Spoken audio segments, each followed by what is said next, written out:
Shotgun microphones are one of the most useful microphones you can get. If all you can afford is one microphone, then get a shotgun microphone. Typically, you'll either have it attached to the camera or on a boom pole. A boom pole is a better position because it is closer to the actors, and also, instead of being pointed at the actors and consequently anything behind the actors, it is up above the actors, pointing only at the actors. When someone holds the boom pole above the actors, the microphone captures the dialogue of the actors, but also the associated environmental sounds such as footsteps. In addition, since the microphone does not pick up sounds on the side, but has a narrow angle of pickup only in the direction it is pointed, then this helps in reducing background noise from getting into the recording. There are two disadvantages that you will need to deal with. 1. The shotgun microphone on a boom pole is susceptible to handling noise.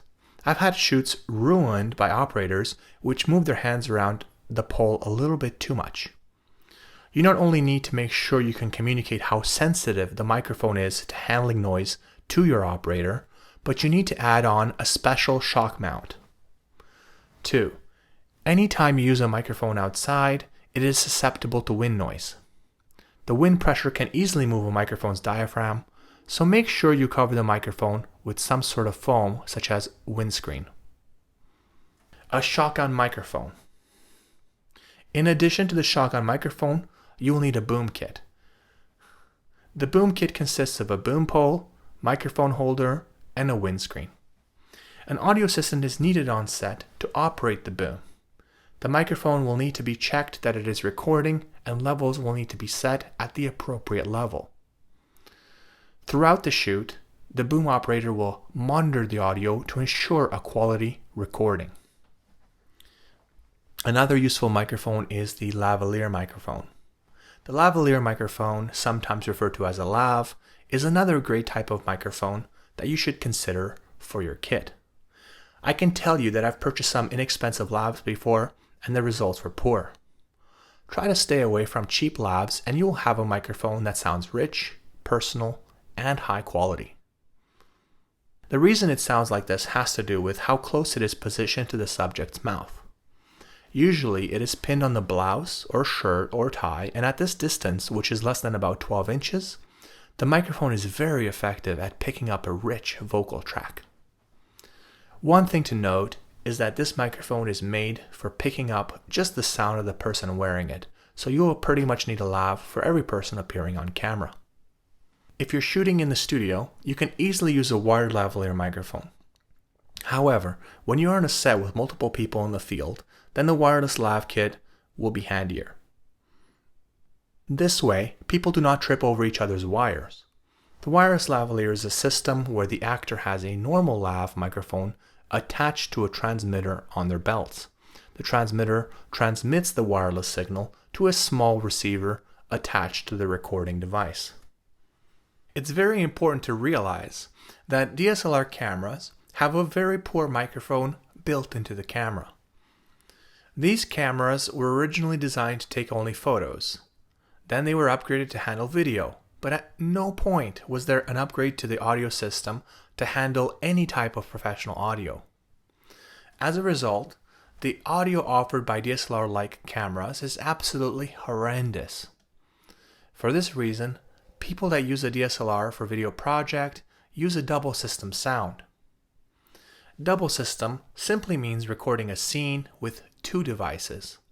First, the video and audio are recorded with the DSLR camcorder. In the video file will be the reference audio track, the one you will use to sync the sound with, but not use in the final produced video. While recording with the DSLR camera, the second recording device will be the external audio recording device, for example, the Zoom H4n. The Zoom H4n will have its own higher quality built-in microphone, which can be used, or it will have XLR inputs, which will allow you to use a professional quality XLR microphone. The Zoom H4n will have an 1/8 inch jack, which will allow you to attach a special wire from the H4n to the DSLR's microphone input.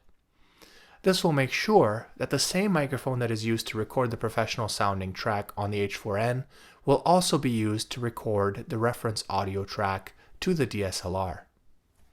Now you may wonder, if the Zoom H4n can record an audio track and send it directly into the DSLR, why do you then need to record onto the H4n and then copy the file to the computer to do the sync process in post?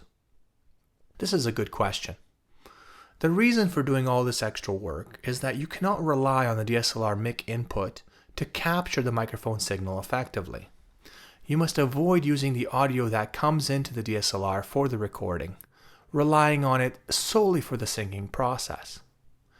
The file on the H4n recorder is the file you want in the actual post-produced edit. For 1 or 2 actors, the H4n will be sufficient, but you may need to upgrade to other devices for more actors. I'm just going to mention briefly the popular Zoom H4n external recorder that I have used for production, and that I recommend for use in a dual system sound setup with a DSLR. The DSLR cameras capture sound at 16-bit depth.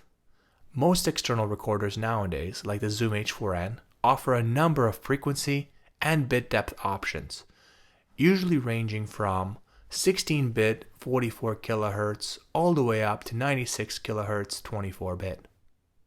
Though you may be tempted to use the 96 kHz option, you might want to consider the fact that most video projects are done at 48 kHz 24-bit recording, as it's the industry standard.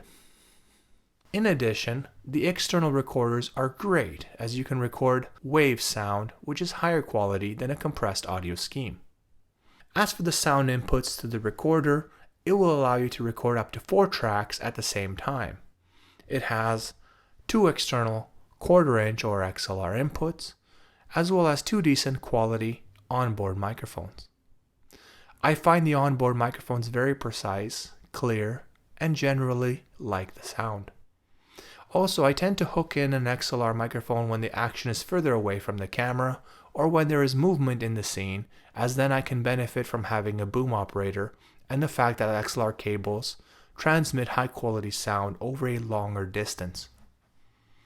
Remember, choose a microphone type and try to stick with that instead of swapping between microphone types, since different microphones will sound different from one another.